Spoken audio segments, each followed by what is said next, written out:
Hi, I'm Galen Beer, and I'm here with Stephanie Zelenko. We're going to talk to you a little bit about win rates and why we would do win rates. At AgroLiquid, we do what we call win rates when we look at products to see what their consistency is of performance. We always want to make sure that we're not taking just one result and representing that to be the expectation all the time. And so to do those win rates, we look at getting research from our North Central Research Station, but then we also try to expand that from research across the country. That way we're taking in different soil conditions, different environments, and different growing crops. And so then we take all of that data, summarize it into one big database so we can help growers make those good decisions. Yeah, and we work with folks like Extreme Ag, and that gives us the opportunity to look at different things across broad geography. The whole purpose of getting a lot of data points is to take out variability. And so next we're going to hear from a couple of our Extreme Ag members. They reached from across the country, from Iowa down to the southeast. And so we're going to talk to those guys and see why they do on-farm research, why that's important to them, and how they utilize that win rate data. So we hope it's something you can use in your decision making. It's there to give you guys confidence if you're going to use a product that it will perform on your farm.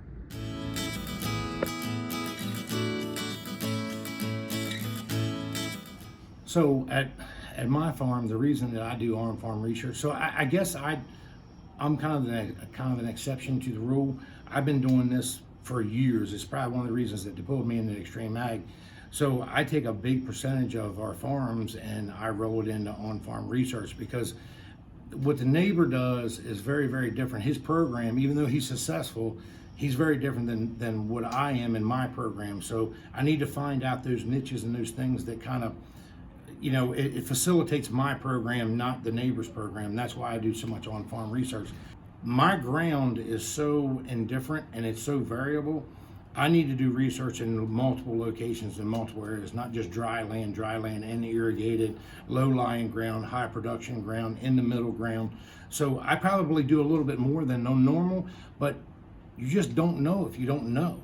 So I kind of take it to the next level, and I would tell everybody that the more on-farm research that you can stand, the better off that you're going to be, because it all is about the ROI at the end. And these little nicks and these little hits that we're getting, whether it's a plus or a minus, it doesn't matter. I learn more by a negative response than I do a positive response, because I'm trying to figure out, like, okay, why did it not work?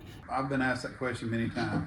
Why on-farm research? When you've got the universities, you've got these different, retailers that are doing, they do these tremendous plots with more things, more intense than what we do.